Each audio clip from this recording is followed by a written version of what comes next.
For one thing, universities are meant to preserve our collective history. They're meant to build upon that history. They are meant to continually reinterpret it and ensure that it remains an important part and relevant for future generations. So in a way, revitalized Dark Hall was symbolic of what universities are for. Dark Hall is also symbolic of what universities are for when I think of how and when it was constructed and why it was revitalized, both by the wider community and for the wider community. Universities are not to be the proverbial ivory towers, but rather should be places, and they must be places, for everyone. And I see that here tonight in this space, which, while belonging to the University of Regina, is about to enter its second century as a venue for the wider community to gather in. In that context, the who that is gathered here this evening is very significant. Who do we have here? We have students, we have faculty, we have staff, we have people from government, we have interested citizens, we have business leaders, and even a national media figure in Nala Ayan. The fact that we are here this evening in this community space to consider the purpose of universities as another dimension as to why universities do exist, to bring diverse people together to discuss ideas, agree on some points, the nature of the university, to disagree on others, and at the end of the day, leave this space feeling challenged and inspired to make our communities better. But of course, these are only some of initial thoughts. There are many perspectives on why universities are what they're here for and how they should go about achieving that purpose. And that's not a new question. It's not. In fact, more than 20 years ago, it was posed right here at the University of Regina as we entered what was then called the New Millennium. At that time, longtime professor and administrator, Dr. Murray Nudala, gathered a diverse group of people for a discussion on universities in the 21st century. And the Canadian Plains Research Centre, now known as the University of Regina Press, published the proceedings in a book that was called Heritage and Hope, the University of Regina in the 21st Century. Questions that were then considered included, what is the role of the contemporary university? How do we create a scholarly environment in which students can develop their various potentials and possibilities? What is the appropriate mix of teaching and scholarship and research? How does a university balance its financial needs with limited public funding and possible external funding while protecting the essential autonomy that is part of the raison d'etre, part of the definition of a university? And the resulting discussion focused on a wide variety of issues, including science, technology, and social change, citizenship, equity, and community, empowering alternative viewpoints, and the moral and ethical discipline of building the university. Certainly sounds familiar in today's context, doesn't it? As a university and as a university sector, we clearly haven't fully answered all those questions in the intervening 2 decades, or else this symposium would not be necessary. The fact that those questions remain relevant today, is a testament to the University of Regina's continued relevance in Canada. Now and then, we are leading in this discussion, a national discussion, on the role of universities. And for that, I would like to offer my sincere gratitude for the leadership, of Dr. Mark Spooner, who is facilitating this symposium. Let's give him a round of applause.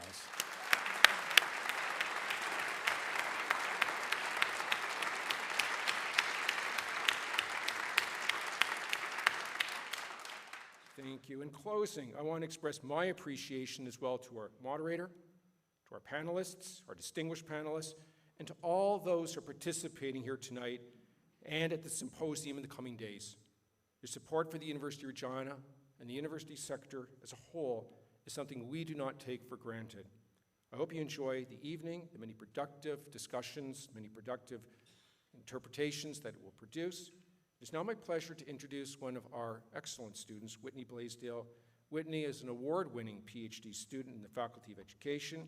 She is a former public school teacher, current co-chair of the Regina and Area Early Childhood Network. She is executive director of Project Play YQR, that's Regina, for those who are visiting, a nonprofit organization founded around her graduate research, which examines play. Whitney, the floor is yours.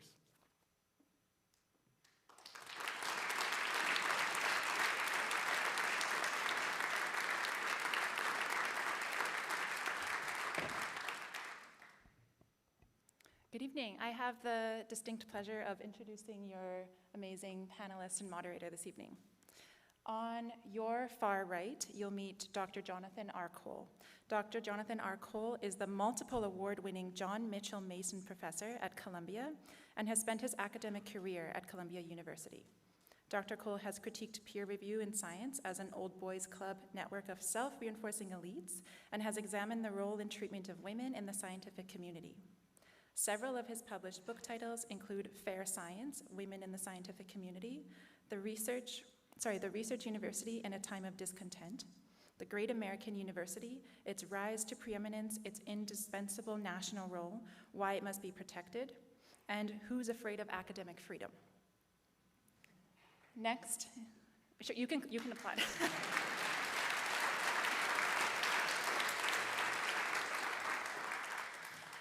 Next, we meet Dr. Linda Tuhiwai Smith.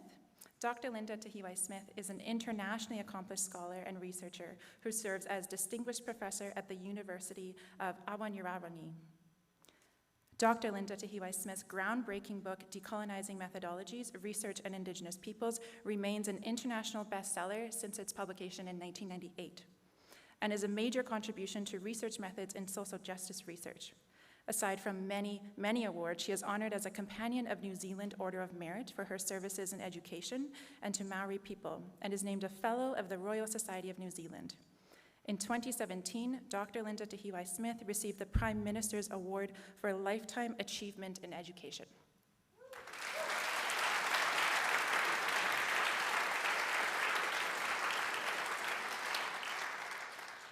Next is Dr. Joel Westheimer, who is a university research chair in democracy and education at the University of Ottawa and an education columnist for CBC Radio. Renowned speaker, award-winning author, and education advocate, Westheimer's work focuses on schools and education reform in democratic societies. His books include the critically acclaimed What Kind of Citizen? Educating Our Children for the Common Good, Pledging Allegiance, The Politics of Patriotism in America's Schools, and Among School Teachers, Community Autonomy and Ideology in Teachers' Work. And he regularly contributes to newspapers and magazines, including The Washington Post, The Globe and Mail, The National Post, and The Toronto Star. He lives in Ottawa, where in winter he ice skates to and from work.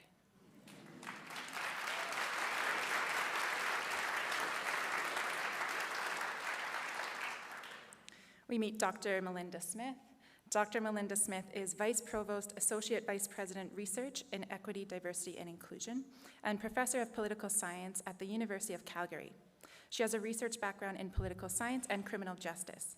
Dr. Malinda Smith holds multiple awards, including, but nowhere near limited to, a Compelling Calgarians Award, 100 Accomplished Black Women Honoree, Pierre Elliott Trudeau Foundation Fellowship, and an HSBC Community Contributor of the Year Award.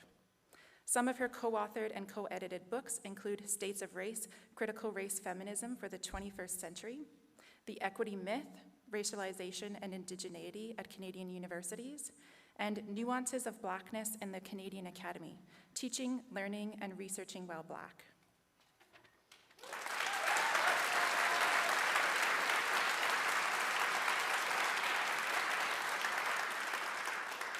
This panel is being moderated by none other than Nala Ayad and recorded for CBC Ideas.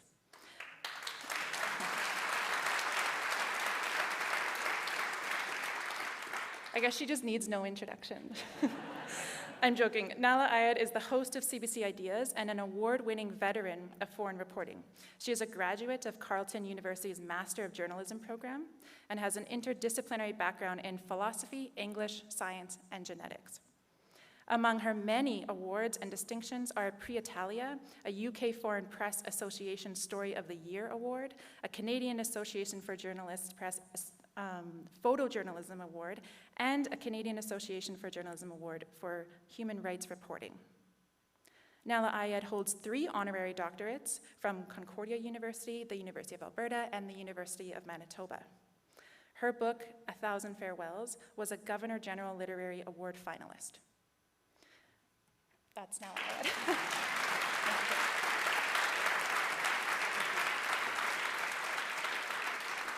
So thank you so much for your presence and your participation this evening.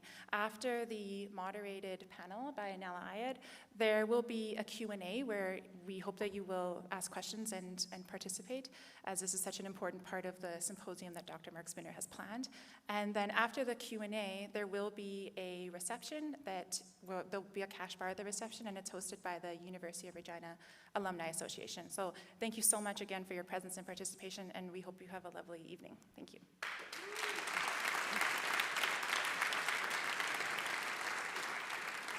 Thank you very much for the introductions, very generous introductions. And thank you all for being here tonight. Huge thank you to all of you for being here tonight. And thank you to Mark Spooner for inviting us to be here.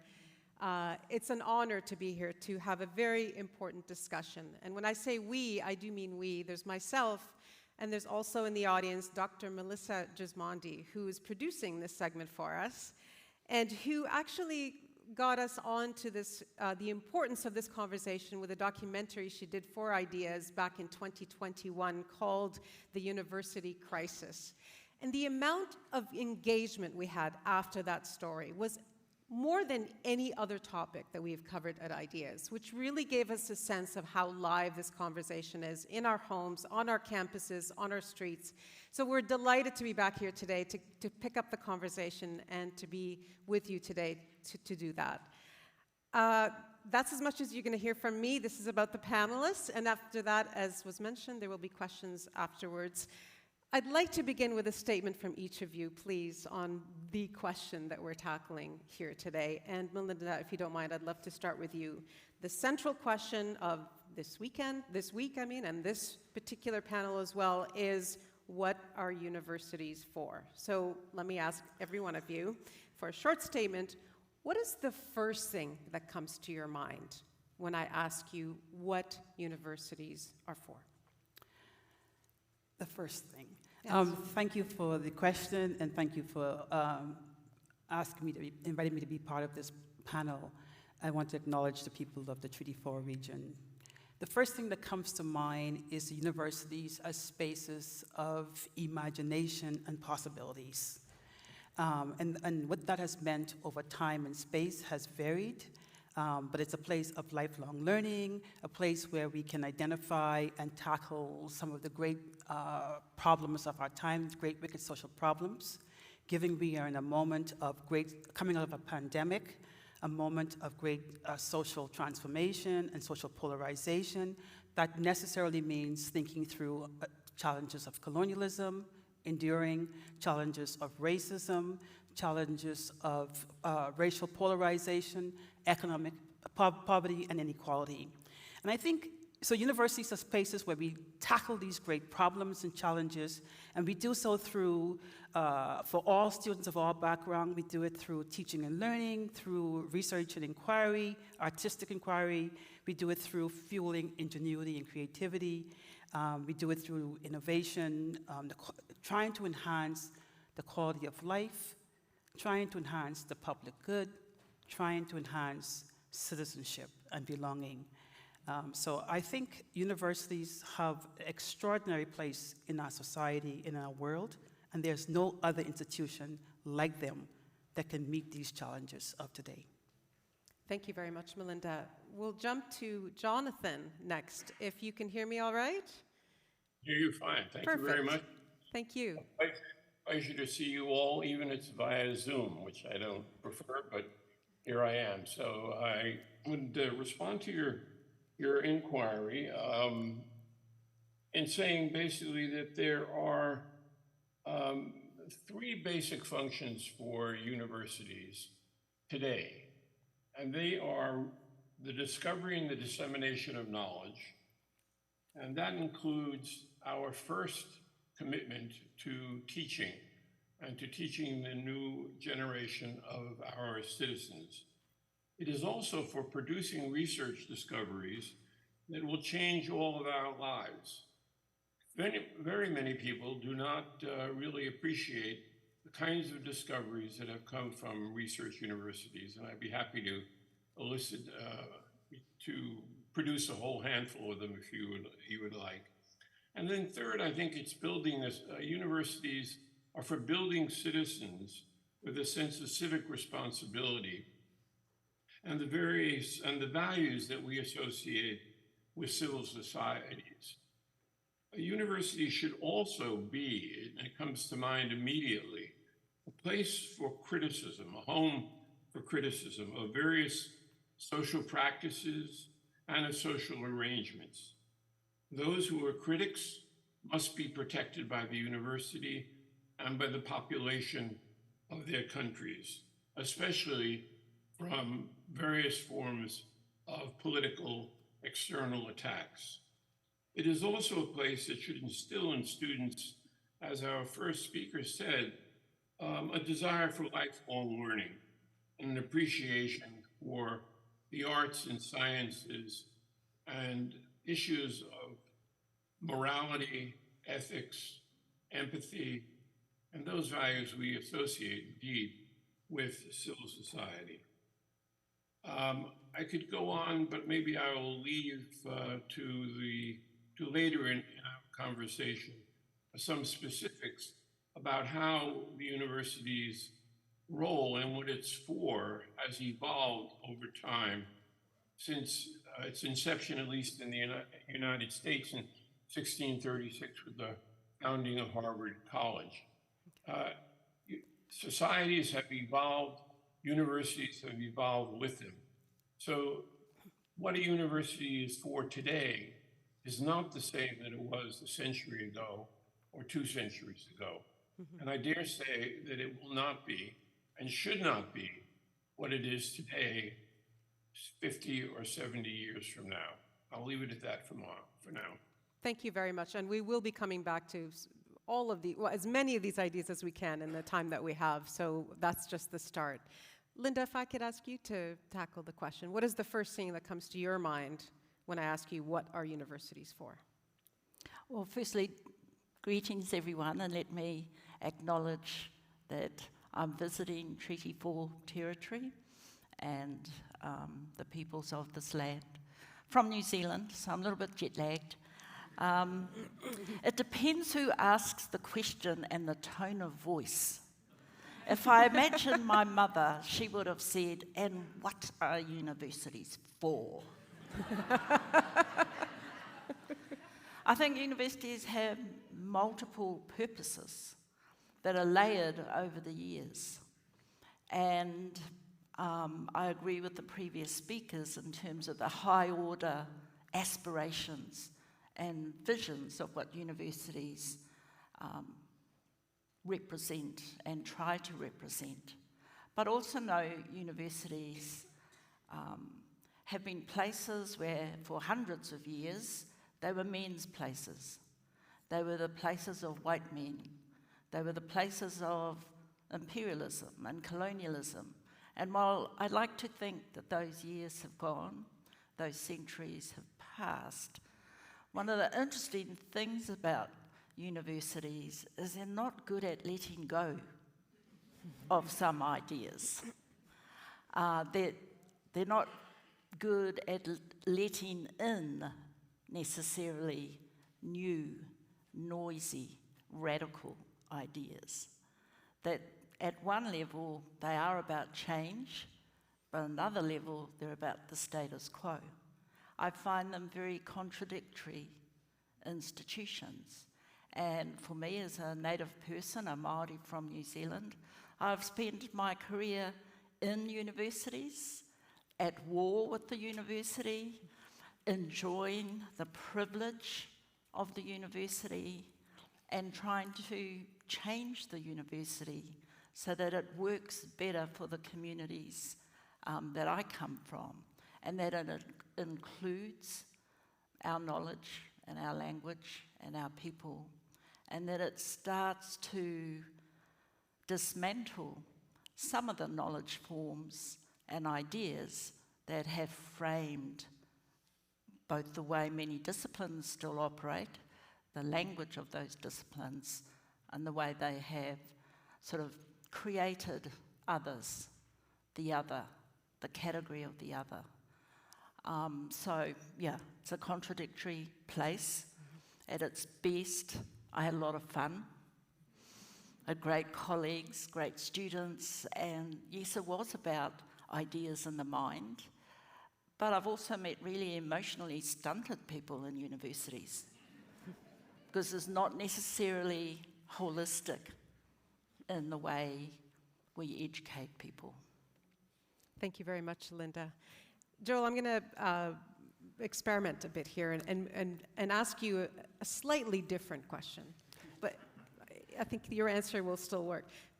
What is the primary role that universities should play in a healthy democracy? I was going to say, Nala, that you know what professors love to do when asked a direct question. They reframe the question. So you've reframed the question for me, and that's what I do want to speak to, is what are universities for in a democratic society? And I'll tell you the reason I'm saying that. Because if you think about universities around the world, in a totalitarian dictatorship, in a religious theocracy, in any form of government around the world, in a democracy, there's going to be some things in common in all those places. All those countries want students to learn mathematics, maybe a foreign language, maybe history. So that makes me think, what should be different in universities in a democratic society than those in, say, a totalitarian dictatorship? And I have some ideas about that, and I think we'll be talking about that tonight. But I will say, first of all, that democratic societies have different requirements of their citizens than other forms of government. In democratic societies, we need citizens who actively participate in civic life and who are informed about policies and can make decisions about those policies and weigh in with opinions. We need students who think critically, who ask tough questions about social policies of significance, and who can deal with multiple perspectives. We need those students because we need them to be citizens in a democracy, and that's what democracy requires. The philosopher John Dewey said that democracy must be born anew with every generation, and education is its midwife. That's, I think, the primary goal of universities, to be democracy's midwife.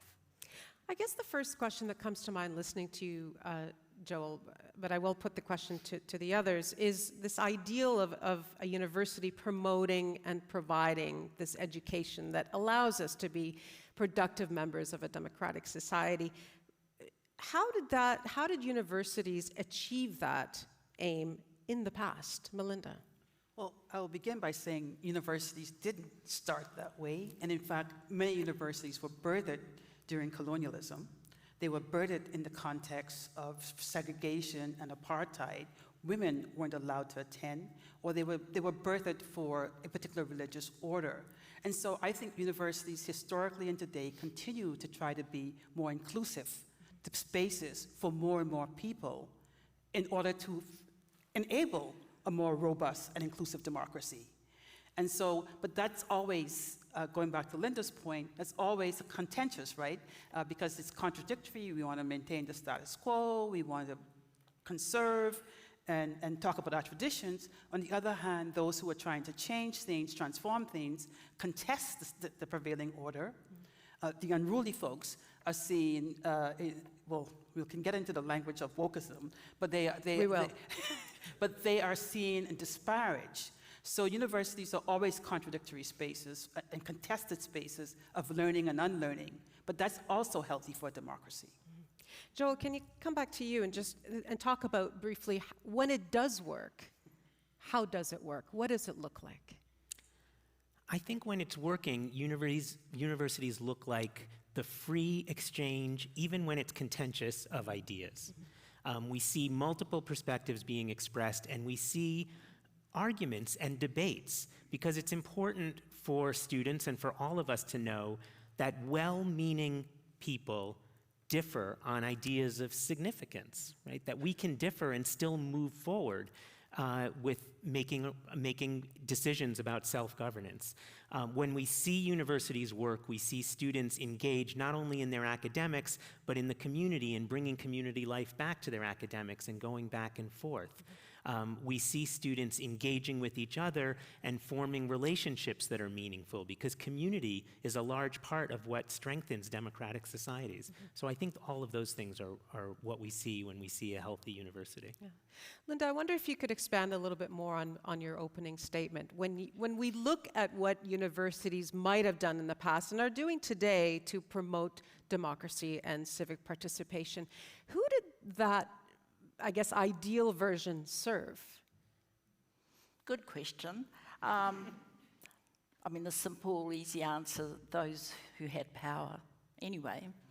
But if we come, say, past the Second World War, I think universities did move into greater participation, which, you know, many of the old guard thought was a terrible mistake, to democratise universities, and the criticism was it was a massification of universities, that, you know, the curriculum was going to go to hell, standards were going to lower, because, you know, that's not what a university should be. It should be much more elite, for the very best, to promote excellence of ideas, excellence of research. And so these ideas change over time, but they're still present.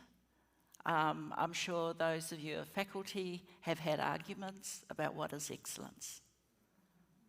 I'm sure students who are sitting their assessments are wondering, what is excellence? How do I get it? This striving for an idea, I think, is one of the best things that you find in a thriving place. It's because everyone is arguing it, talking about it, it's transparent.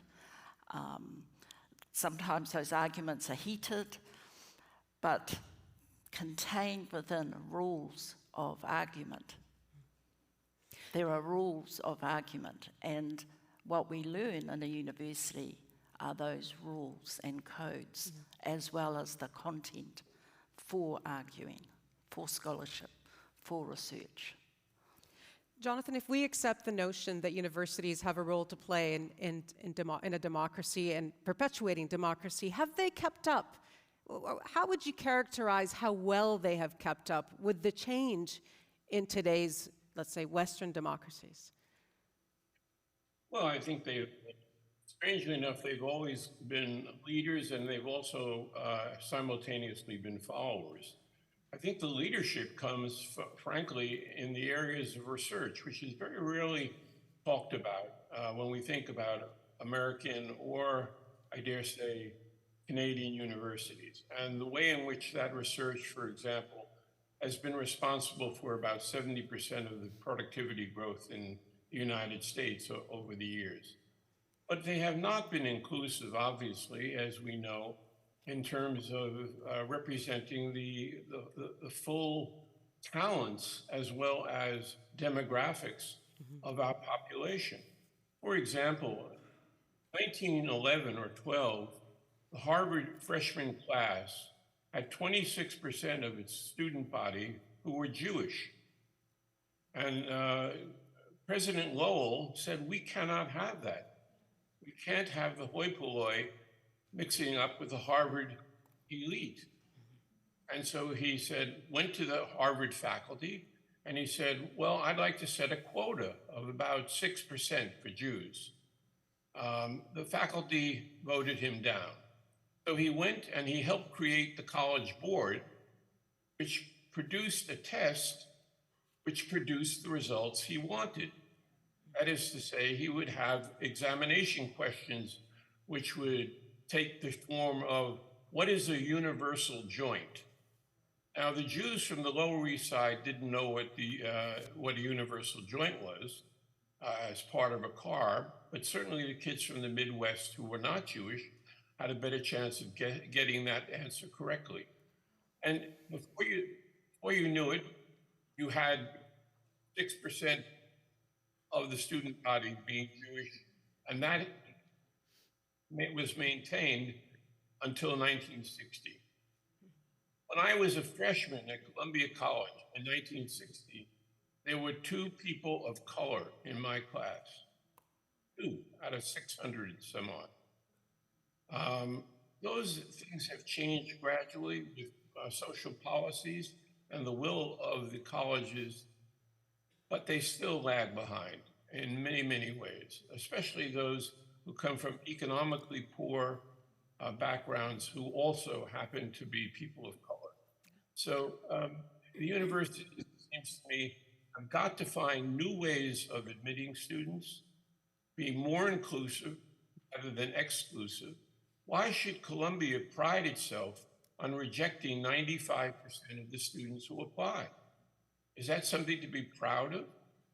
When you know that probably 20 or 30% of the applicants could certainly do the work at Columbia, well, why don't we change our idea of what a meritocracy is?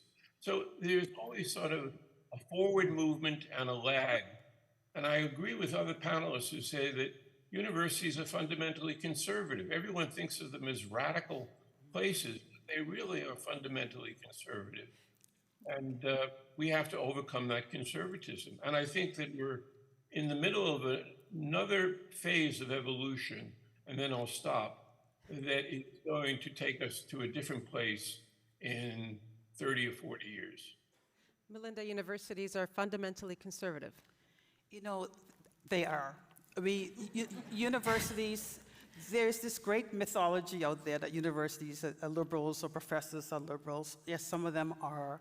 But universities also operate and think about traditions and standards. And the way that gets defined is very conserving. And so you see, I think this is one of the big contestations in universities of our time.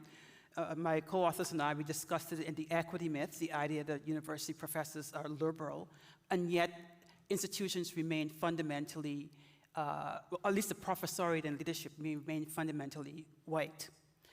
There's a discussion about the curriculum. We're supposed to be a radically racialized, gendered society, but we actually aren't.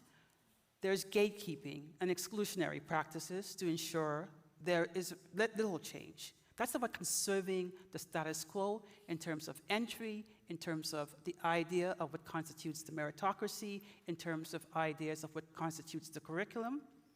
Rather than a pluri-university or a decolonial curriculum, we want to maintain a particular vision of curriculum. So these are contested ideas.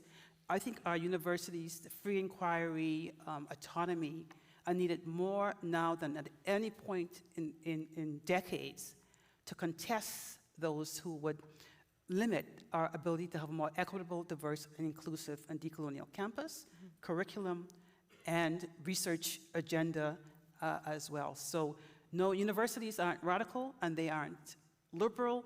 They reflect a broader society in which they operate. So that often is very conserving of the status quo. We'll come back to the debate over where precisely, I mean, to make such a broad statement, it's difficult. Yeah. But I do want to kind of bring it back to the idea, Joel, of universities being these places that are supposed to improve the health of our democracy. If universities were to focus more on civic-minded education, which I'm assuming you're advocating, all of you are, who should be paying for that? It's a public good. Yeah, it's a basic public good, right?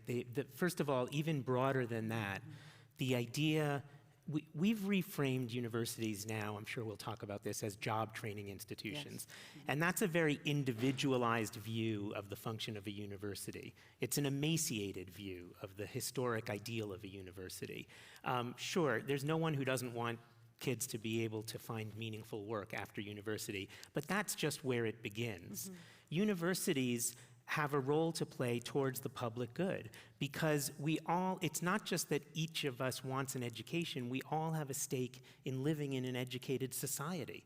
And so we don't even have to talk about the civic goals of university. The fact is that a democratic society, really any society, requires or is more robust and is better if people are educated. And so it's a public good. So who pays for it? I think we should all pay for it, the public. It's one of the best investments we can make. And even on the playing field of investment return, there's tons of research that shows that a better education results in better health outcomes, in a million things that we otherwise have to pay for down the line. So even on those terms, which I don't really agree with, but even on those terms, it's a good investment and it's an excellent return. Linda, go ahead. Did you want to address that as well, Linda, your thoughts on that? Who should I have a 20-year-old grandson who's just dropped out of university.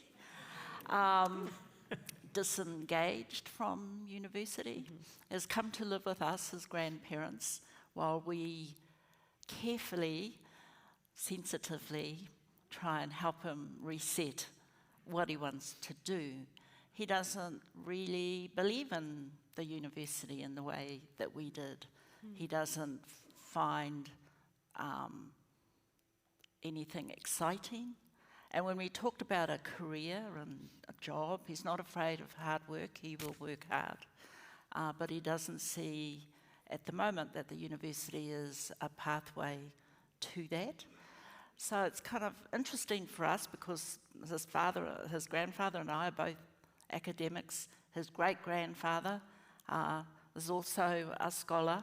And so here we have this grandson that we don't quite know how to speak to, because we've taken it for granted that this is the pathway to a life, to happiness, to good health, to being able to look after your family, your future grandchildren, our descendants, which in our culture is really important.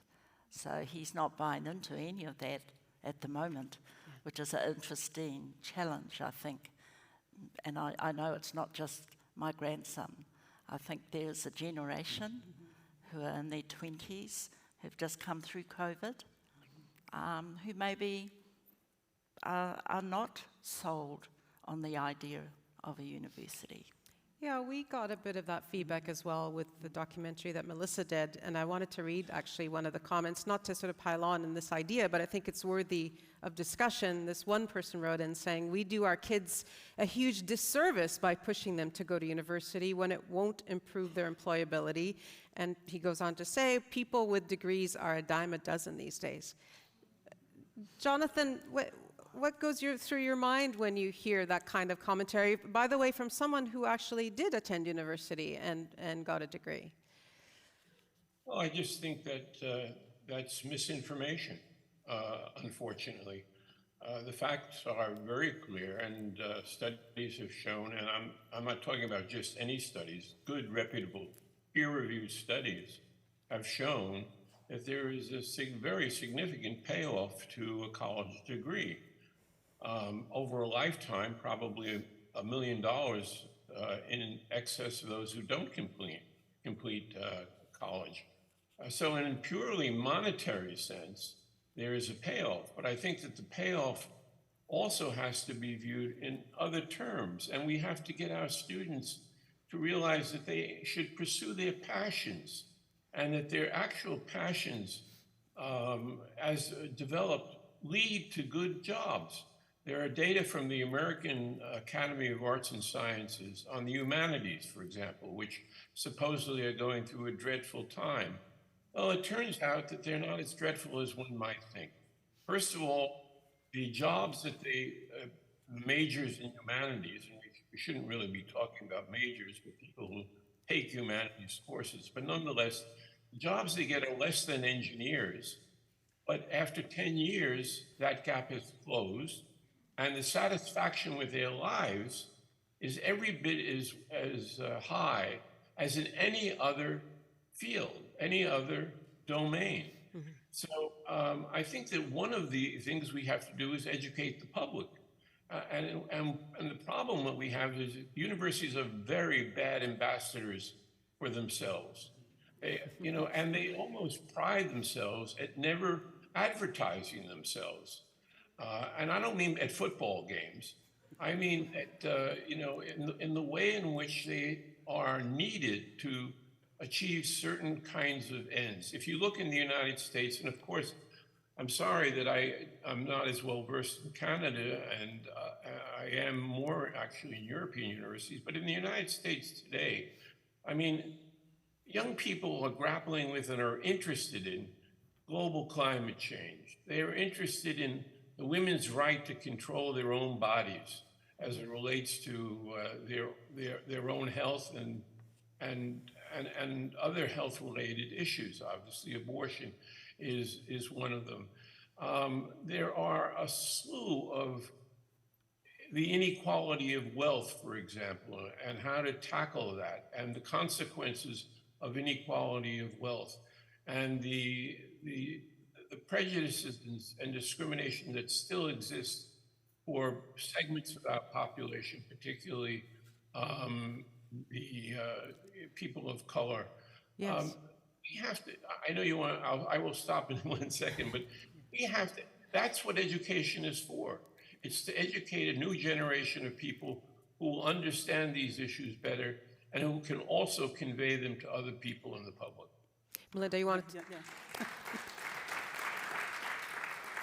you wanted to respond. This is so important, and also speaks to the paradox of the moment and the spaces we are in. Young people are amazing, and they are interested in these kinds of large social questions and they are about the public good. They are about societal good. They are about transforming things. And if they are not interested in university, we have to beg the question, a university seen as the spaces of imagination and possibilities that we used to see them as.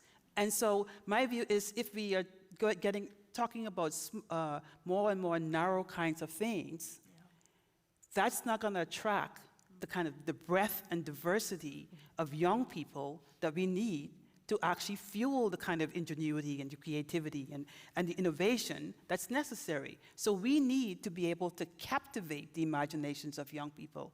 Coming out of the pandemic, the pandemials, who finished high school in a pandemic, who are thinking they don't want to go into that again.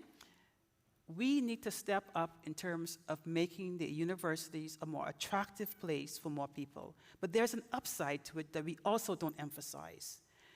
The diversity of young people, the knowledges they bring, the experiences they bring, that's a kind of incubator itself for social change and transformation, and I don't think we're tapping into it. So we must do more to make our universities relevant for the public good. It's hard not to have this, or it's hard to have this conversation without bringing in kind of the elephant in the room, which is the fact that many students go to university purely to try to get a specific job. That they see a university as a training ground for a profession, for that kind of thing. So given that you're talking about wanting to fuel imagination and capture people's, young people's imagination, I wonder how you feel about that as educators, knowing that. Maybe Joel and then Linda. Well, first of all, I think that it's true that universities are terrible ambassadors. I like that phrase. And so, unfortunately, the result of that means that all of us have to not only be concerned about public education, but educating the public. And it's also important to recognize that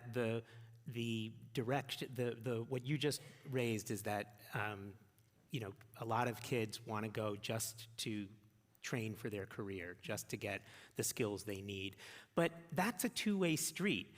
We've kind of lost the discourse of talking about universities as anything else other than job training institutions. So we have to create that language and create that space where students feel free to explore the things that they care about, to develop their own passions. Where did that breakdown happen? Do you have any thoughts on that? Well, we could talk about broader neoliberal ideology. I don't think that it's only at the university level. Every institution in our society is now subject to talk of standards and accountability and bean counting and value added, and we lose a lot there. I mean, we are living, the post-pandemic kids, and even before the pandemic, are experiencing an unprecedented level of loneliness and alienation.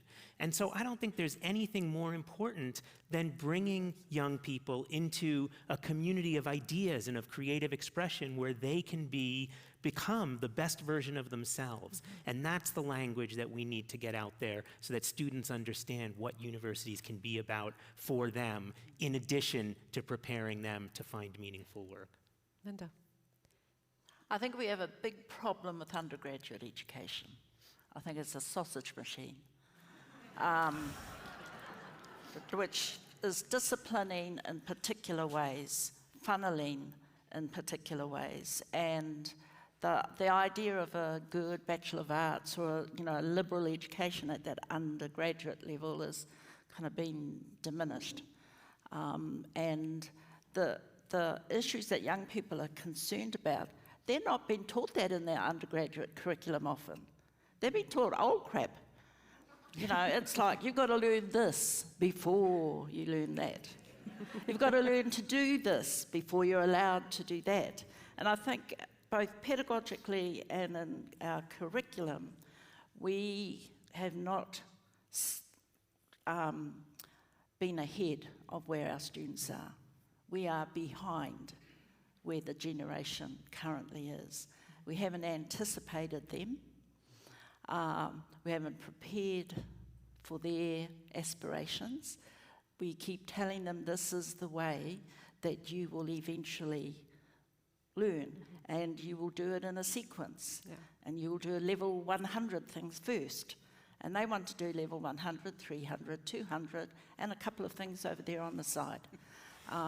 They don't want to specialise, and yet they've been funneled through high schools often into specialisms that take them away from some of the actual things that they will find valuable in life. Many of those students who are coming through straight out academic tracks never get to experience other fun things that you can do in society. And so when we have young people who are alienated from each other, but are in an institution with thousands of other people, we have a problem. Yeah. And it's, at one level, a common sense problem. And at another level, it's a really complicated problem. But I think it is about fundamentally our undergraduate provisions, the pedagogies that we use. I'm so glad that there's now technology called chatbox that can write essays, because hopefully it'll change assessment strategies.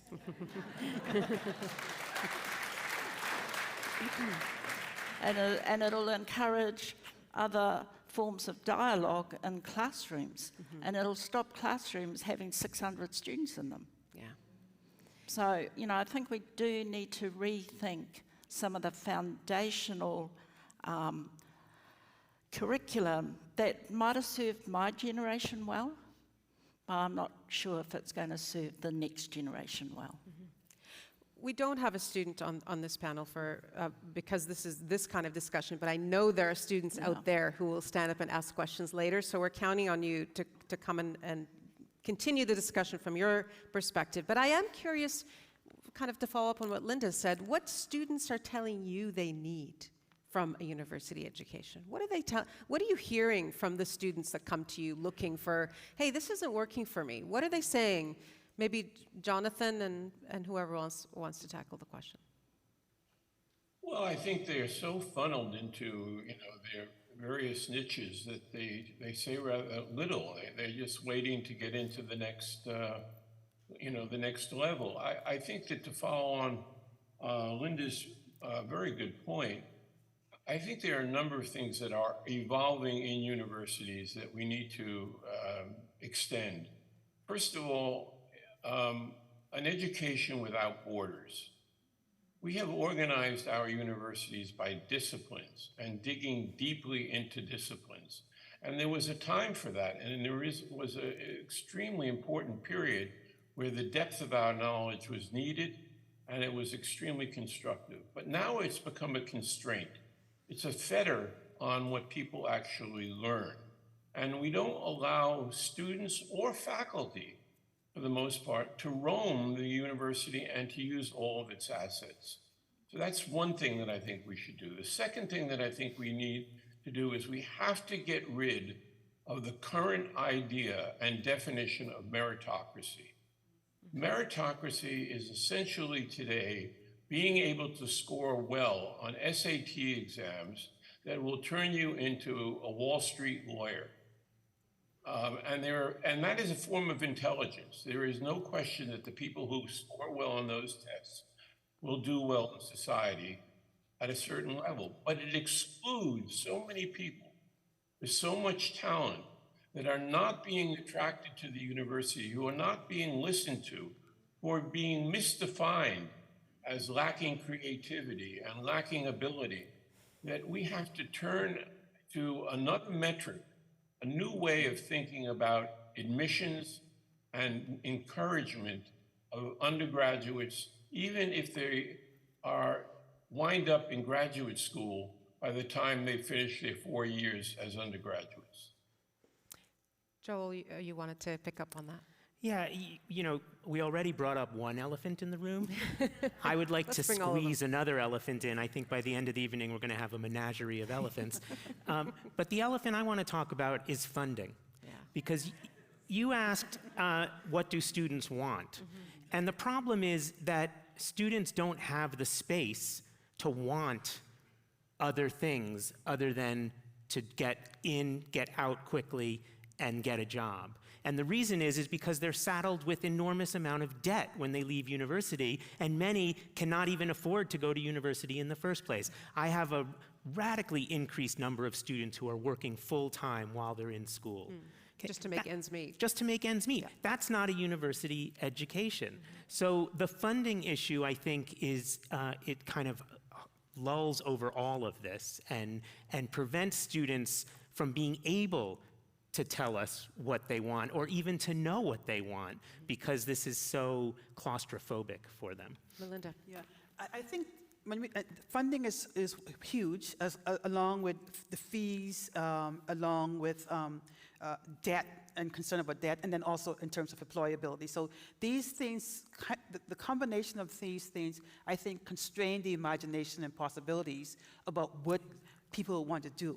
But if you look at what students are actually engaged in, the movements they are engaged in, the change they're trying to bring into the world, whether it's around the ecological crisis, whether it's around reproductive rights and freedoms, whether it's around dealing with the big social wicked problems of our time, including social polarization, including the racial reckoning, gender justice, indigenous concerns, about big issues around water. This is what students are concerned about. This takes time to be in a university and to reflect, and yet the fee structure, the funding structure don't enable it. I also want to talk about research funding, because research funding is tailored to narrower and narrower domains, which means then that's not accessible to as many people as it should be. So we do need to think about the ways in which the funding does not enable education for the public good. But is it as simple as, you know, increasing funding to universities would actually somehow revert them to their, you know, idealistic goal of being, you know, of providing education for the sake of education? Is it that simple? It's the question is, do you want an enabling environment that enables discovery, that enables ingenuity and creativity? We don't know where they will take us, but it may require risk-taking. It may require us doing things differently. And as long as we are so narrowly constrained by we need a specific kind of education to get a specific kind of job in quickly, the imagination crashes on us. Mm-hmm. So I do think funding shapes the idea of possibilities unduly. If universities don't prioritize job training and links with business and corporate enterprises, do they risk, are we at the stage now where they risk becoming irrelevant? They always risk becoming irrelevant, and for many people they are irrelevant. you know, it's a really difficult sort of measure, I think, for universities, because relevancy is not simply about whether graduates can get jobs. You know, there are many people who, in my communities, that go, "What are you teaching up there? You're teaching them to be activists." I'm going, yes, that's relevant. We will always need activists, we will need teachers, we will need thinkers, we will need artists, we will need musicians, we will need people who think out of the box. You know, we need many kinds of people to be a rich society, rich not just in money in terms of wealth, but rich in terms of our diversity, our ability to sustain ourselves, to be interesting, but also to look after the earth that we are in and our places. So, you know, I think, yeah, universities are tricky places. They are relevant over the long term, often, but are often irrelevant in the 5 minutes. Yeah. They, you know, yeah, sorry. Go ahead, Jonathan. Say that the universities will continue to be and are extremely relevant for the society. It's in fact critical. And for one aspect of it, if nothing else, and that is the research that is done and the teaching that is done at the graduate level. We tend to focus on undergraduates, and it's of course understandable that we do. That's what most of us think about. But the fact of the matter is that if you look at what universities have produced in the last 100 years by way of discoveries that have altered the lives of people all over the world, from vaccine discoveries, from the laser, from the technology which we're using right now on this program, and much more in the way of biomedical research and the like. That's hardly irrelevant. That is extraordinarily relevant, and getting young people to that point makes it even more relevant. But we can do much more at the undergraduate level, I agree. Jonathan, let me stay with you, because this is kind of what I was trying to get at. In discussions leading up to this conversation, you know, people pointed out things like the Google Career Certificate Program, which costs, I believe, $39 a month to enroll in. And so when I talk about irrelevance, I'm curious whether you think these kinds of job training programs might one day usurp the university's role in preparing, at least for certain kinds of jobs in society. Well, they may, depending on how good they are. But let's just take the question the questions surrounding AI, artificial intelligence, or CRISPR technology. That is not simply a matter of technique. That is not a matter of simply learning how to code. There are ethical and moral and institutional questions that are fundamental to our democracy about what the perverse effects might be of some of these technologies and whether we want to go down those lanes, whether we can stop it. So the university is a place where you can mix historians, philosophers, social scientists with scientists to debate these kinds of questions that is not going to be found at Google. Mm-hmm. Please, go ahead, Malinda. I think we're emphasizing a number of things. Universities are spaces of sociality where people from all backgrounds and walks of life come together, and there's no other spaces like that. For the classrooms are spaces of learning for critical thinking, curiosity, the areas of research that require transdisciplinarity. I mean, I think we underestimate or undersell or undershare these the university as a spaces of possibilities to our peril. We simply do not do enough to talk about this.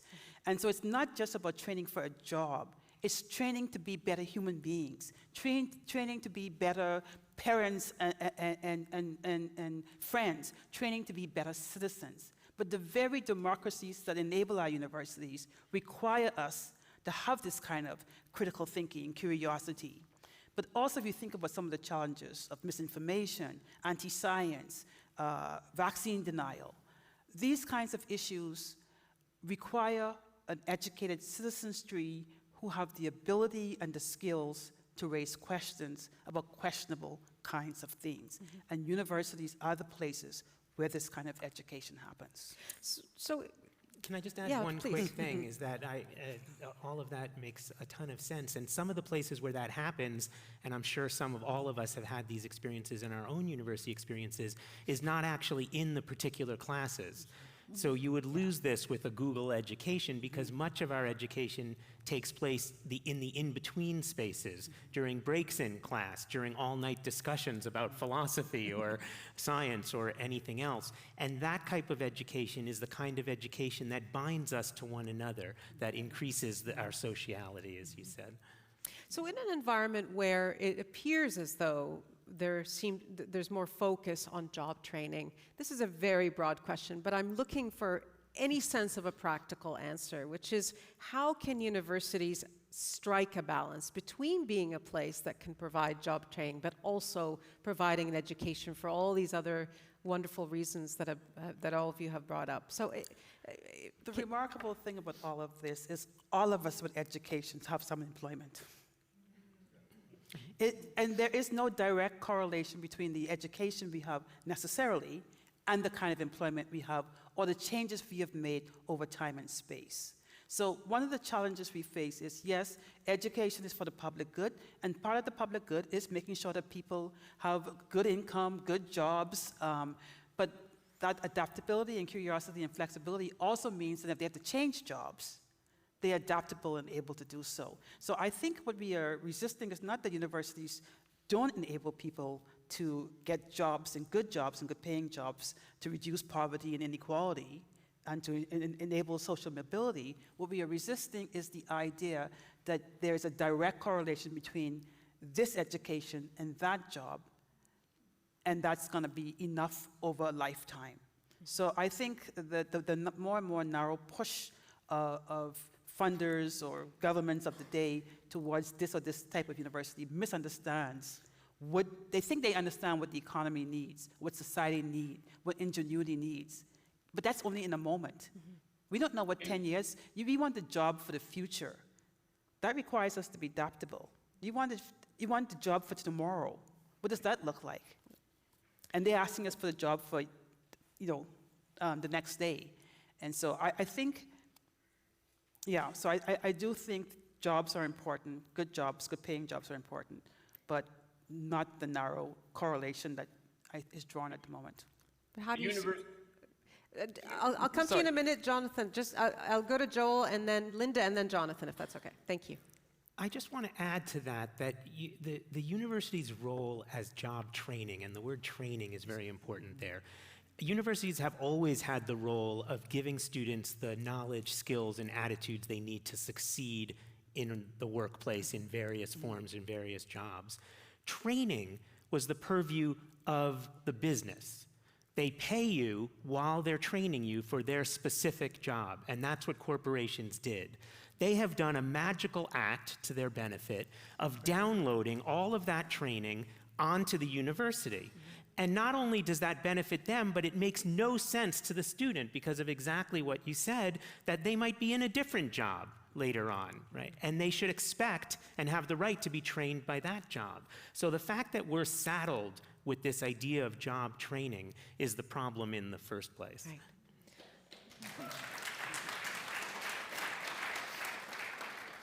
Linda?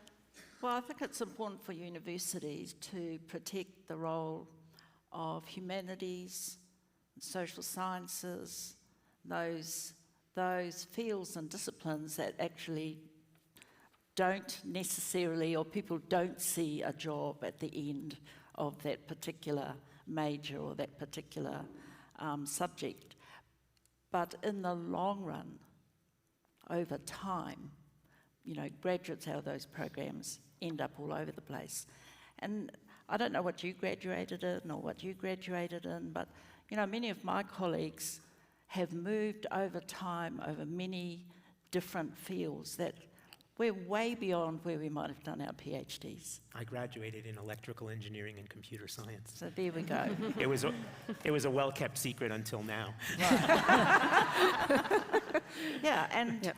I mean, you know, we did try and tell our grandson, it doesn't matter what degree you do.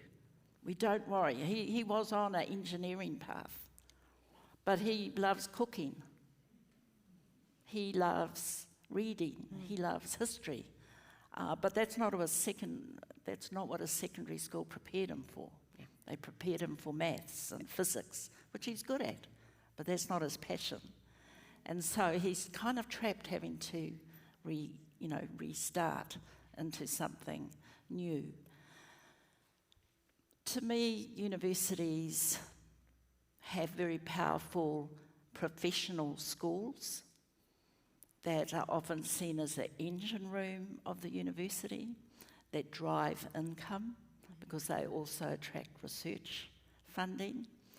And then you have other elements of the university, perhaps in the arts and in music, that are not seen as wealth producers. So I think there's a system at play that it is connected to the funding of students, it's connected to the funding of staff and faculty members, it's connected to the way the university is funded, the way research systems are funded, that keeps everyone in this loop, in this hegemony, that universities are somehow linked directly to jobs and to employment.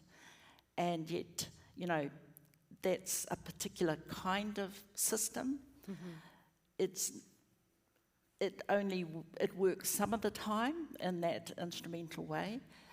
What Jonathan said, I agree, the stats at home are really clear. You get a university degree in anything, your income over time will be higher than those who don't have university degrees. Does it mean now that young people can afford to buy a home? No, because their student loans are humongous. My generation didn't have student loans.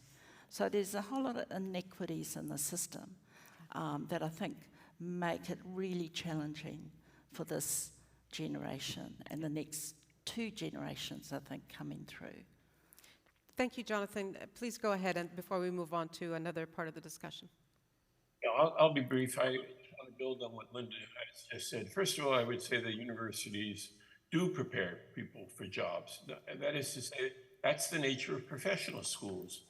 The trouble is that also that much of that training in, let's say, a school like social work is underfunded, and when they get out, they get lower paying jobs, so they have higher debt. So it does come back to the issue of money and debt to some extent and how well those schools are funded. But if you get a law degree from Columbia, believe me, you're going to be pretty well set in the job market, almost for sure, as is true at the business school and medicine. So there is a tremendous amount of job training, but it doesn't happen and doesn't have to necessarily happen at the undergraduate level. In fact, an emphasis on the arts and sciences seems to me the best preparation for making choices about where you want to go professionally. Thank you very much for that. I want to, in the little time that we have left, kind of broaden the conversation a little bit about what the responsibility of universities are to the public at large. And we've sort of touched on it a little bit at the beginning of the conversation. And I want to harken back a little bit to something that Jonathan mentioned early on is what do you think universities have gotten wrong about their role as a public institution?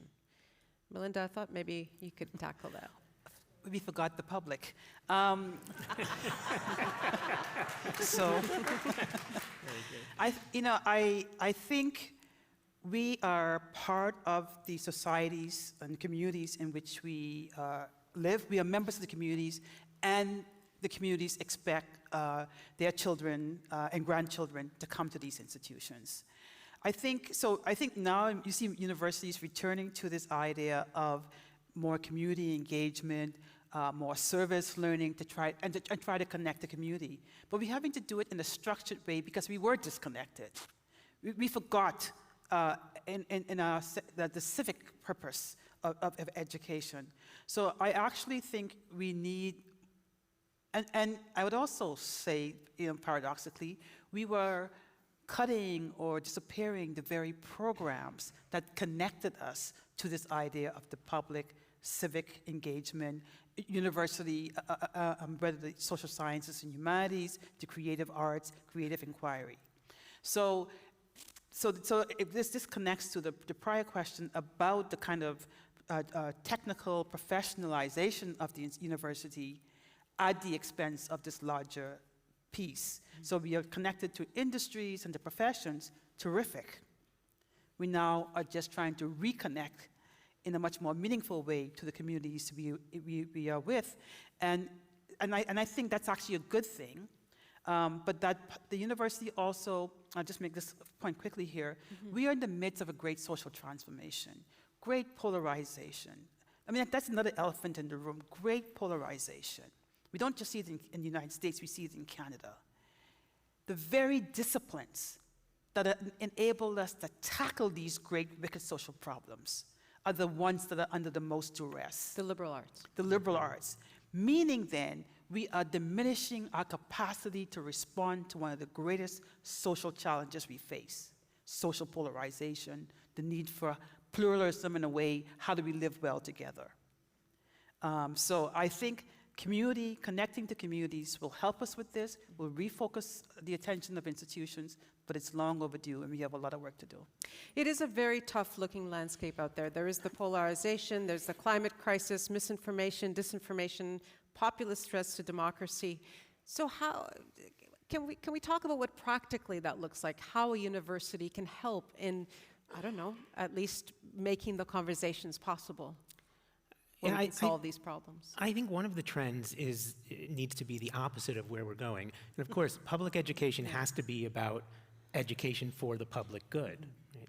And the public good requires some of the things that we've said, being able to deal with multiple perspectives, working on relationships between and among each other, reducing that kind of blind polarization.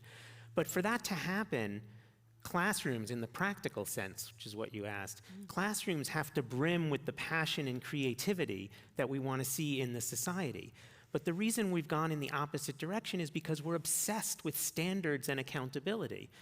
There's nothing wrong with standards. I mean, we all have standards. I've never met a professor who doesn't have standards and who doesn't feel accountable to the students and to the university and to the nation. The problem is with the word standardization, which literally means making everything the same. But universities are not McDonald's, and we don't want to Big Mac-icize all our classrooms, right? The things that make them brim with passion and creativity are local things, what local professors and students are passionate about and feel creative about. And when students are immersed in that kind of eclectic and unpredictable environment, that's when we get the real education for democratic citizenship and the real education that democracies need. Linda, given the severity of these issues that we're talking about here, and also how much power universities have as public institutions, I mean, Malinda kind of answered this already, but is there any sense in which do you think that universities are failing the public? I think the biggest contribution that universities make to the public good are the thousands of graduates each year that come out, every year, every semester, graduates, postgraduate students. That's the sheer bulk of that is what we all take for granted. And yet every year, students have been trained in particular ways, have got critical thinking skills, have got qualifications, graduate out of the institution. So that's one layer of a public good. You know, another layer of the public good is probably the public good research that the public don't really know about. There's all the fancy medical, biomedical research, but there are faculty members who are researching in communities, who are working with, you know, those in society have been marginalised and who are struggling. There are those who are working in careers, you know, that didn't exist 10 years ago, who are making new careers and new new industries, really, new jobs. You know, so don't underestimate the sheer capacity of people that universities are producing in the public good. They are also the public. And then there's the, you know, the highly intense research that universities, and, you know, Jonathan mentioned that, that are, you know, there's the, in the context of COVID, I think in my country, we were grateful for the capacity of New Zealand scientists to protect us. Because in the world, you know, 2 years ago, the efforts that were made were in the Northern Hemisphere. And every country then had to think, who's going to look after us in our health system? We're not going to get it from England. It's not going to come from the US. They're looking after themselves. Who looks after us in New Zealand or in Australia or in the Pacific or in Asia? It's the capacity that we have to build in our own national contexts. And that capacity isn't just coming from our own universities, it's coming from a global system of universities in which graduates are flowing in and out, and that also enriches the publics across the globe. The skills that people bring and travel with, you know, that these qualifications travel. They're not just for Saskatchewan. They're not just for Canada. They have a global currency, and that matters. And it particularly mattered when the world shut down, because in some countries there was no capacity. And what it demonstrated is there's still this extraction and exploitation of parts of the world that are sucked up into the first world from the developing world. And we've just got to do more to keep that sort of circular knowledge and economy flowing. Those are part of the public good.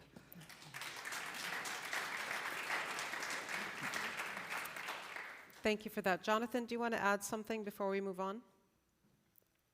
Well, a couple of thoughts. I think there are many ways in which universities need to change, partly because of the failure of the current system, but more because of the evolution of the society in which they're located. First of all, I think that we have to begin to think, as Linda just pointed out at the end of her comments, of universities as global institutions. We have responsibilities not only to our own immediate constituencies, but to people in the continent of Africa, in Latin America, and in other places in the world who need education and will, because of technology, may not have the ideal situation of being in the classroom or in a seminar room, but that will be simulated. And we're going to have more pandemics if we don't attend to the education and treatment of people around the world. And I think our universities have fundamentally, up to this point, fallen short in that. I think we tend to focus, and I am guilty of this myself, on elites and elite universities, and we have overlooked the need of the public institutions, the large public institutions, and their fight and the tension that exists between government and universities. We are in the midst, at least in the United States, of attacks on universities' academic freedom and free inquiry. And we don't have the courageous leadership that is solidifying itself and coming together to really defend the university and its purposes against these would-be autocrats. Let me leave it at that and allow for questions. I could go on, but... Okay. I do want to ask this question. The influential scholar and activist Cindy Blackstock has said that, quote, academia and activism should coexist. She says, don't just publish another paper, instead do something. What do you make of her idea? I'd love to hear from all of you on this briefly, if possible, starting with you, Malinda. Cindy Blackstock is brilliant, and I think her knowledge as a professor of social work, and first at University of Alberta and now at McGill, but also her civic engagement, her public engagement around children, have showed how knowledge for the public good can be mobilized to change systems and structure. It also shows that one person or few people with good ideas and determination can also lead to enormous transformation. I do think that with the standardization and professionalization, we did get into a situation where universities will publish or perish, just another journal article behind a paywall that nobody read.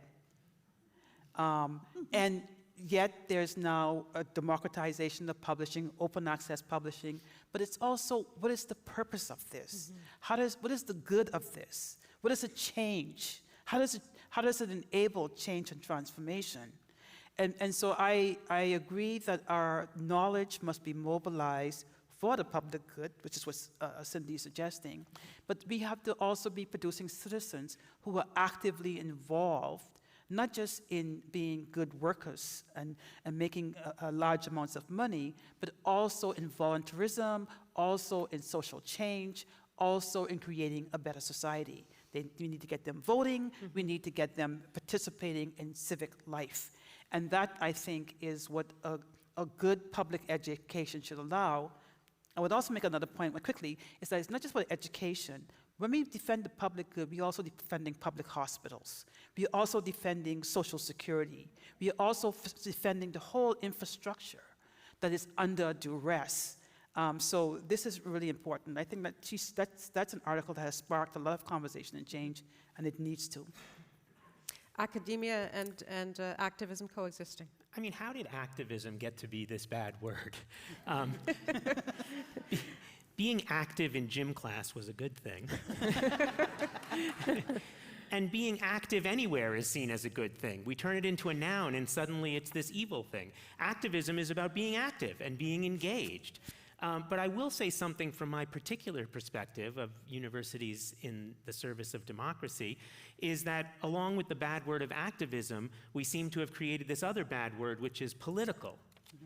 Should universities be political? Of course they should be political, right?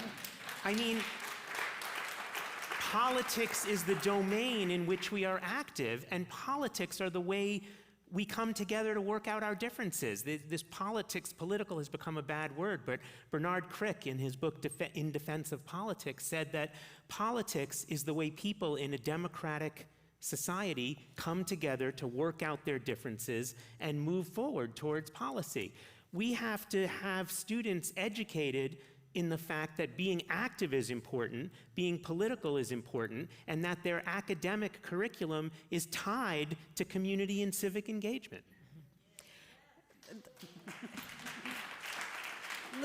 Linda, let me read you one of the comments again from the piece that we did. Universities, this person says, universities were conceived as institutions of inquiry.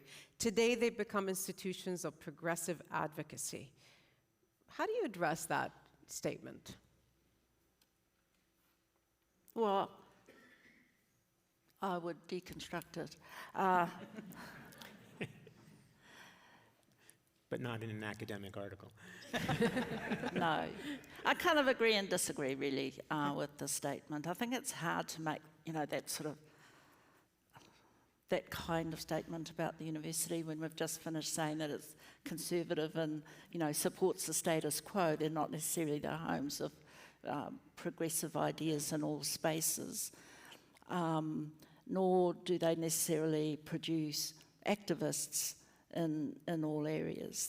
They produce people who are conservative, people who are liberal, people who are radical activists. A diverse array of people come out of universities. I think it's easy to take potshots at a university because of what a few scholars say, who happen to be in the public domain. I think it's easy to take potshots at students because students protest at certain things. without really seeing, you know, the whole of all the other students who, you know, who may be concerned about other activities. I was a student activist in my day, and that was long time ago in the 1970s. It's driven my own personal career. I agree totally with Cindy, and have tried to live a academic life as an activist in the Indigenous space, but I've also tried really hard to be a really good writer, a really great researcher, you know, the best teacher I can be, the best administrator I can be, the best mentor I can be to the next generation. I don't see an academic life as a singular life.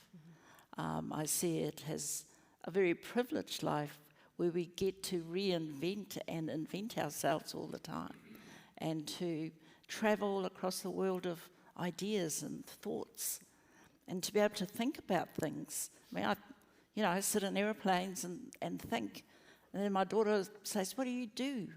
You know, that because she never wanted to be an academic, because she looked at her parents and thought, what are you? And that's her grandson, that's her son who's come to live with us. But for me, it's given me an opportunity to exercise particular influence in the world of Indigenous knowledge, Indigenous rights, Indigenous communities, Indigenous research. And in that sense, it's an opportunity I'm not sure I would have had. Jonathan, we have all heard the criticisms leveled against universities of being places where extreme wokeism is at play, that there's ideological uniformity. Is there any sense in which these criticisms are getting at something that might be true? Well, I think there have been, patterns throughout history at universities of advocates for positions that have been try to forcefully advance those positions. The question is how is that discourse treated within the university? Is it a matter of discourse, or is it a matter of fighting? Let me conclude my observations by, if you will, since I believe that there are many forms of doing something at a university, to quote from what I think is the greatest 3-page, but I'll only read you a short paragraph, statement on the principles of the university that were produced by the University of Chicago in the Calvin Committee report of 1968, which dealt with universities in times of crisis.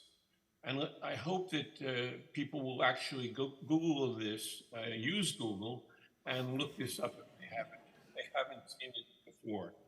So I begin. The mission of the university is the discovery, improvement, and dissemination of knowledge. Its domain of inquiry and scrutiny includes all aspects and all values of society. A university faithful to its mission will provide enduring challenges to the social values, policies, practices, and institutions. By design and by effect, it is the institution which creates discontent with the existing social arrangements and proposes new ones. In brief, a good university like Socrates will be upsetting. The instrument of dissent and criticism is the individual faculty member or individual student. The university is the home and sponsor of critics. It is not itself the critic. And I think that all of us basically can play an active role, do something within that framework if we are defended by the university in terms of its fundamental values and principles, which I think are well articulated here. Okay, thank you for that. I think to end off, before we go to questions, I'd like to ask each of you the same question. And actually starting with you, Jonathan, because it's based on something, you've written a book about what the American university will look like 40 years from now. So perhaps I can begin with you and have each of you address this question. Can you each tell me one thing you'd like to see in the University of 2063, if we're all here, and one thing you'd like to see left behind? So Jonathan, maybe starting with you. I would like to see a multidisciplinary, diverse culture that includes academic leagues, which combines the ideas and imaginations of people in multiple universities, offering opportunities to students and faculty members to discuss ideas, to develop ideas, and to disseminate those ideas for the public good. I would like it to become less elitist, less focused on the elite institutions, and more open to the discovery of practical knowledge that will serve local communities, nations, and the larger world that we live in. Thank you, Jonathan. Linda. I'd like to think that in the future, teachers are still human beings, and you're not taught by machines, that students are human beings and are not machines, that classrooms are places of human interactions, that universities are places also of social interactions and not just learning. I would also like to imagine that the places that universities occupy, the environments that they occupy, are environments that are biologically diverse, that are sustainable, that enable learners, teachers, students to understand what it means to live in relation to the environment, to live respectfully on the lands, to live respectfully with the waters. I'd like to believe we can drink water from rivers, from waterways and from lakes. I'd like to believe that we can still grow our own food and that our supply chains of food are controlled by humans. I read a lot of science fiction. But I'm also involved in some AI research. So, you know, the world is changing in lots of different ways. But to me, universities are human places, social places, and I'd like to see that continue. Thank you very much. Joel. The educator Maxine Greene once said, "The purpose of education is to comfort the troubled and trouble the comfortable."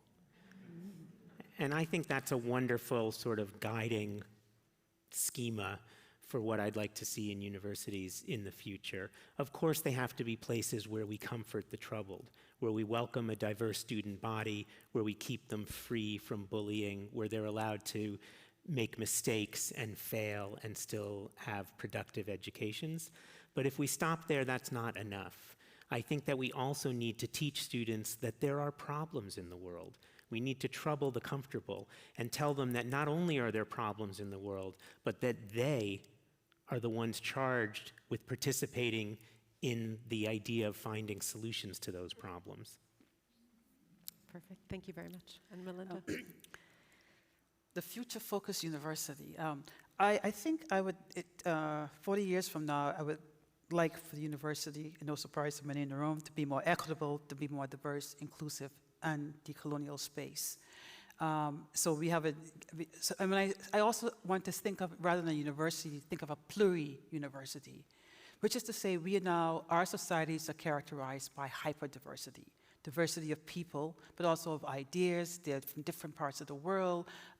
They also live in kind of very diverse and complex neighborhoods. But we talk about that as more as demographic change, or not in terms of the contributions, the pluri-knowledges that those people bring, and how that can be mobilized to generate whole new kinds of thinking and ingenuity, creativity, and imagination. So I'd rather go from just thinking of it as a thing, or diversity, to thinking about how we mobilize that for new ideas of the public good and more inclusive spaces. So, but that means that the university itself can't be a university. It has to be a pluri-university where we welcome a diverse curriculum and diverse knowledges from around the world, and also where we have different ways of knowing and thinking and being. So that, to me, would be the university of the future. This also means then the university of the future has to get rid of this or the society of the future, this idea of bringing in this multiplicity to Canada, a brain gain, and then wasting that talent, without recognizing foreign credential, without recognizing foreign experiences. But the very idea of foreign needs to be troubled, because some foreign are welcome and some foreign are marginalized and impoverished. So the University of the Future has to be better able, and Society of the Future has to be better able to turn this brain drain, because you're taking talent and wasting it, into a brain gain for the public good.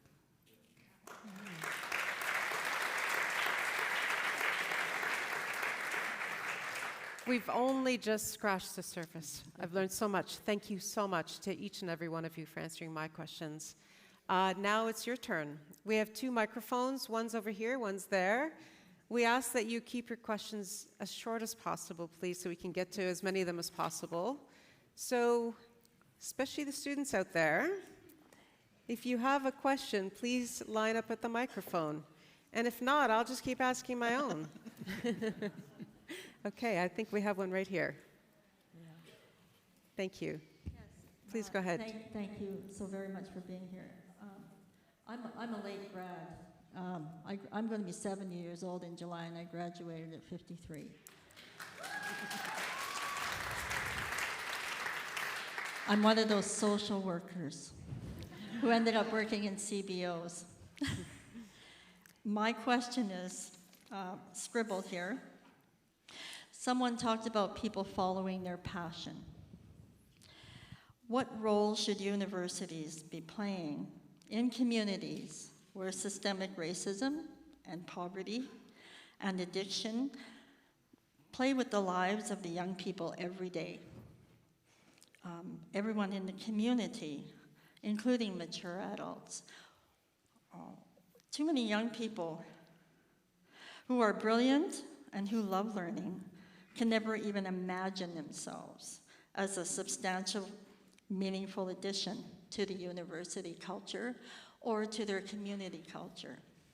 So that's my first question, and hopefully my second question will get asked. Thank you very much for that. Who would like to take that on?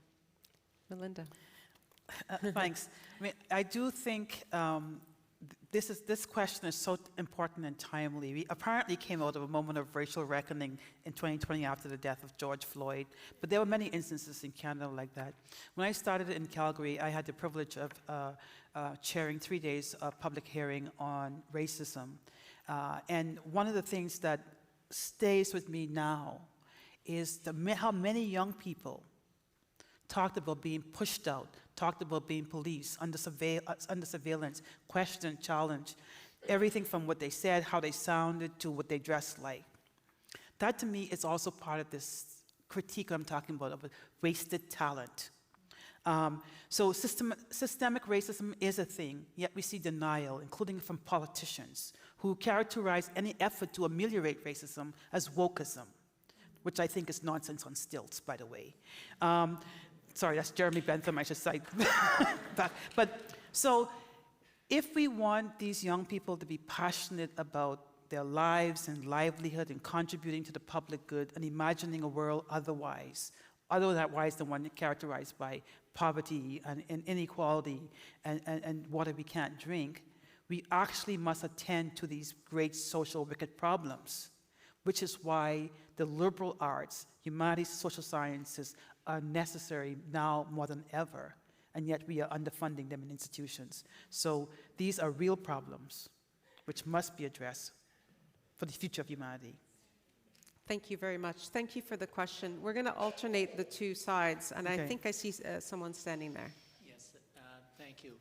First of all, it's such a pleasure to be present tonight, and I'd like to thank all of you for your contributions. One of you, I can't recall who, earlier defined the university as a space of sociality. And Linda, if I may be so bold as to address you that way, in her concluding remarks there, talked about she hoped that we won't be taught by machines in the future. Unfortunately, there is a development that scares me to death, and that is what is called the asynchronous class. Synchronous class is where the students come together as they would at a certain time, and we can all see each other even if it's on screen. But an asynchronous class is I post a bunch of resources, lectures, some of which I prepared several months ago, and the students download them and respond to them. And there's no exchange. They don't even know who is in the class. The sociality aspect is zero, and almost worse than zero. I wouldn't mind hearing your comments about the direction that that kind of thing is taking. Thank you. Please go ahead. Not good. I mean, and I think we're learning from students themselves, and from the issues, you know, as I know, as a faculty member, I've had to deal with in the last few years that I never had to deal with 20 years ago. For example, we're not trained as faculty members to deal with mental illness in our students, to be able to recognise that, nor in our colleagues. But over the last few years, you know, I can think of numerous incidents in which we were inadequately prepared. And there's a relationship between the way we teach and students. The whole point of learning is it is a relationship between learning and teaching, between teacher and learner. To me, that's a very powerful pedagogical idea. And the moment we start to kind of remove, that's what I was talking about, the humanness of that, I think we create other problems. It's not that the human mind can't learn in all these different ways, but we're not just training human minds. We're training people. We're training people, educating people as they are developing as people. Most universities' undergraduates are young. I mean, I teach in an institution where they're not that young. And we get 4 years, 3 to 4 years, to help them prepare for life. And if what we do is teach an alienated kind of curriculum, then I think it will have terrible consequences. And hopefully students rebel against that. Thank you for the question and the answer. Please go ahead. And thank you to all the panelists for your remarks. I'm a journalist and a professor. So for World Press Freedom Day today, I'd like to pose a question to Joel about sort of with these, I guess, illiberal attacks on journalists and on academics alike. What are universities for in terms of helping ensure a healthy media ecology, you know, as civic institutions, but also, you know, as significant publishers themselves? Is there some shared space for journalists and researchers? Yeah, thank you for that question. I think universities have an important role for that, and it really goes back to a lot of what we've discussed, because they have to be spaces of public exchange of ideas, and therefore they need to protect those who exchange ideas and who are the purveyors of many ideas. The only reason that universities shy away from that role when they do is a combination of cowardice, but also a succumbing to the role of the university simply as job training, right? That they've given up that role of protecting public debate. And so I absolutely think there's a huge role for universities to play, and they can play that role. And not only that, it's a pedagogical imperative, meaning that we have to model that for our students and for the way that students engage in public debate. Great, thank you. Please go ahead. Thank you. Thanks for all the wonderful ideas we've already heard. Early on, there was a comment about the universities being constituted through liberal thinkers, and that we hope that professors were liberal in their thinking. And I'm just wondering if that is actually good enough in the way to consider the diversity that we have in our society and the diversity that we actually need in the universities right now. It seems to me that liberalism is actually taking too long. that we need something to act an awful lot more quickly than that. And liberalism may not be good enough anymore. And where and how can we make it the norm to actually be critical thinkers? To see that in a classroom, if there's not a diversity of students like there are in the society, that isn't good enough. And the same thing with the kinds of knowledge that is produced, not just the people that are there, but it seems to me that we do need the diversity of thinking to address many of the problems that have been named just in the last hour. So is it possible to hope that the university will be a more critical thinking place? Who are you hoping would answer that question? Jonathan. Jonathan, please. Well done. Thank you very much. Please go ahead. Well, thank you for choosing me. I really appreciate that. It's actually an extremely good question about whether or not the kind of social system and values that we have are good enough. My problem, at least in teaching at Columbia with Columbia students, which has become far more diverse, at least in terms of ethnic and racial characteristics, is not that there isn't space for them to discuss and describe from their own points of view and own backgrounds the questions that are raised in the classroom about all kinds of matters like inequality and issues of racial discrimination, etc.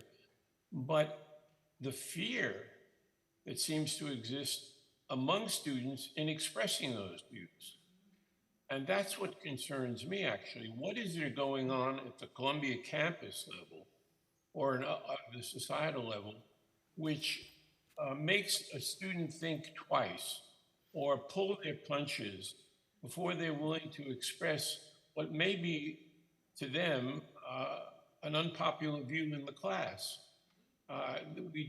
Some of us try to do an awful lot to expunge that fear, but I find that it is all too prevalent. I had a student, a wonderful, brilliant student who was of color and was gay, and he became kind of a friend who saw me in after class a lot. And I asked him what it was like to be black and to be gay at Columbia, and he said, "Well, when I'm in the company of white people, I talk white. When I'm in the company of black people, I talk black." That's not good enough. And that has to do with the culture and the social structure of our universities. And I dare say Columbia is not alone. Thank you for a good question. And thanks for that, Jonathan. Please go ahead. Hi, I'd like to direct this to the good doctor from Columbia. Who currently decides what universities are for? Well, I think that's an extremely interesting question. I happen to think that it's partly tradition and it's partly the evolving society that offers context for change and the need for change, and the institution of universities fulfill that function in the society to a significant extent, especially in terms of innovation, new discoveries, new ideas, tackling various kinds of issues. But I have found that there is paradoxically, at least at Columbia and the schools that I'm very familiar with, which include many public universities, we have faculty members who are very much engaged in change and wanting to see an evolution in what the university is like. And then those other types that I was mentioning early are people who are very conservative and who want to replace the third Milton scholar in the English department with another Milton scholar. Not that I don't think everyone should read Milton, but why not replace him with a scholar who does African-American literature of the 20th century? And they think, what? Can we do without a third Milton scholar? Yeah, that's so true. And it's conservatism that I'm talking about that we have to overcome. So I just want to point out that we have about 8 minutes left, and there's 5 of you here, so, or 6, I think. So if we can sort of cycle through the questions as quickly as possible, we can get you all in there. So please, over here. First of all, I'm very proud of my alma mater for providing this opportunity for me to learn. Thank you. Secondly, I just recently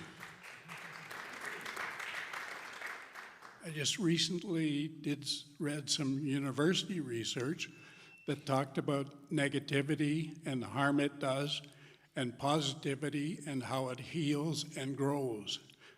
I'd hate to classify this discussion tonight on either one of those. Now, help me out. What can I do?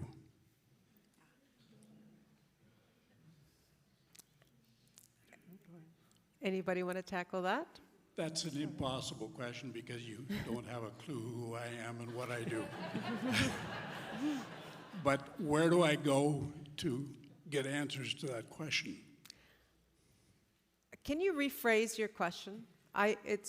Just tell me again what your question is. I'm a retired 78-year-old person. I'm working on my end of life, but while I'm here, I want to do something good. Mm-hmm.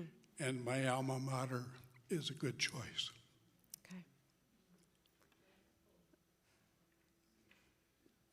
Do you have a response for that, Jonathan, maybe? I think it's a tremendous virtue that your willingness to give the time that you have to a university. And there are many ways in which I think alumni can become active with students, helping students, depending upon their own backgrounds, can engage with the university in a variety of ways that interest them, and it can also continue to take courses. I mean, a great university should be prepared to offer knowledge to people regardless of their age and regardless in some ways of their backgrounds. And I would hope that your university provides something like that. It certainly will be one of the things that I think will change over the next 30 or 40 years, and we will be seeing universities educating teenagers to people who are your age and my age. Thank you very much for the question, and thank you for repeating it. I didn't quite catch you the first time. Thanks a lot. On this side, please. Thank you, and this is kind of along those same lines, because as we move into this weekend, I think we're all going to be searching for solutions. Just to maybe put a finer point on it, the panel has spoken about the issues of the systemic barrier to change, which is the meritocracy. And whether it be from a faculty perspective of having the publish or perish model, or our students in our classrooms that are, searching for as many A's as they can get to unsaddle themselves with, getting into professional schools or scholarships to alleviate some of that debt. I think the question is, if I had a simple question, it would probably be, do we need to abolish that meritocracy? I'm not going to ask that, though, because I'm searching for solutions. Imagine what we could do if we were unleashed from that and how active we could become. So, not to any specific person on the panel, but are there any specific ideas that you might have on how to dismantle a meritocracy? Oh, thank you very much. Joel. I think that one of the things that's really important, at least to be practical, is to acknowledge that universities as they are have a sorting role. And so we can acknowledge that that role exists. As a first step, I would also like to abolish the meritocracy, but as a first step, let's at least separate the sorting role from the education role. And this comes back to like the ChatGPT that came before. Everyone is wringing their hands about how all these kids who are going to cheat using ChatGPT. Well, and then professors are coming up with ways to stop the cheating. It's like an arms race, right? We're going to employ AI to detect AI, you know, but that's another thing. I mean, what if we just changed the incentives for schooling so that the incentive was not to cheat, but to learn? As long as there's a sorting mechanism for schooling, the incentive is going to be to cheat, of course, right? So let's separate those roles. I'll leave it to my other panelists to say, how do we get rid of the sorting mechanism? I took the low-hanging fruit. Give a short answer, yeah? Okay. She says For short such a answer. big... I for said, s- okay, No, please, go ahead. I do think that we are faced with a challenge with dealing with this idea of meritocracy, because universities are institutions that are part of the political economy, and it's not just the teaching and learning, it's about the journal publications, it's about the sorting mechanisms that discipline us into more and more narrow ways of generating knowledge and where we put them, but also our tenure and promotion, awards and systems are all anchored on this kind of hierarchy. So that we do need to dismantle that. There are efforts underway. It's an institution, so it's going to be slow, but I do think it needs to be. We need to continue to push it in terms of how we assess not just students, but also how we assess faculty and staff as well. So, yeah. Thank you. Thank you very much. Please go ahead. Thank you. My question's for Joel, and it builds on some of the comments that both Joel and Jonathan mentioned here, that learning isn't necessarily linear in both time and space, and there's a value and a role for what is lifelong learning for us. And in my experience, education was a lifeline out of what was childhood poverty and a cycle of that. But we're seeing that education is more than just the 12 weeks of a class, getting the class content and moving on, but we're seeing also within governments, provincially, federally, internationally, moving towards what is this idea that you can break content down into granular, hyper-focused content that's decoupled. Can you ask your question, please, just Yes. because we have two more and very little time left. How do we push back against that narrative that we can accelerate that education and break it down from that longer system that we currently have in place? Yeah, just very briefly, I think Linda gave us part of the answer for that, which is that re-emphasizing that education is about relationships.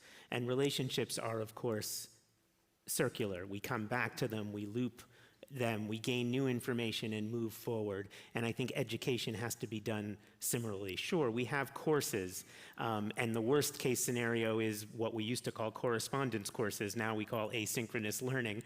And the best case scenario is a tight-knit community where different courses are going on at different times, but where we loop back through the curriculum our entire time in the university. Thank you very much. The last two questions here. Please go ahead. Thanks, I'll try to be brief. I just want to try and center the student experience quickly. So we live in a university experience where students are working 40 hours a week and taking full-time classes, right? So we're not going to get that imaginative, creative institution with robust intellectual discussions. So what I want to know is, we live in, as I said, an age where tuition now accounts for a greater part of university funding than public funding. So sometimes when we call universities public institutions, I'm a bit confused because they're more like private institutions. So what I really want to know is, how do we get a change in the funding model? Because unless we're able to do that, I think a lot of what we have discussed here tonight will never become a reality. So what do we need to do to reimagine how universities are funded? Activism. I was just thinking this. Engage students. There you go. But this is where public engagement, not just with universities, but also as civic engagement, with your elected representative, with people who are making decisions about how much funding universities get, with the Board of Governors about setting tuition standards. We need more public and engaged students, because the students are more likely to be listened to than faculty and staff. And we also need parents actively involved in saying, we want university accessible and available and affordable for our kids. Thank you. And also mature learners. Thank you. Last question. Yes, I also wanted to speak about funding. We should all be out on the street demanding more funding for universities. And we had a model with the Saskatchewan Teachers Association just last week. They had thousands out in front of the ledge. So we can do that too. But I also have a question for people who work at universities, how the funding they have gets spent. Universities have more and more administrators. They are paid very high salaries. The top level of academics are paid very high salaries, whereas the sessionals are totally exploited. So there's something wrong with what is done with the funding. And is there someone you're directing a question to? No, just okay. anybody. Thank you. Thank you very much. Thank you for your comments. Ladies and gentlemen, okay. I would like to say, though, that it is accurate that more and more teaching in universities are being performed by contract or sessional faculty. And I actually think we need to recognize that this is also about valuing knowledge and the contributions to what university life is like. And so to the extent that they are underpaid or under-recognized for the knowledge and contributions to the university, it is something that we need to correct. It is an equity issue.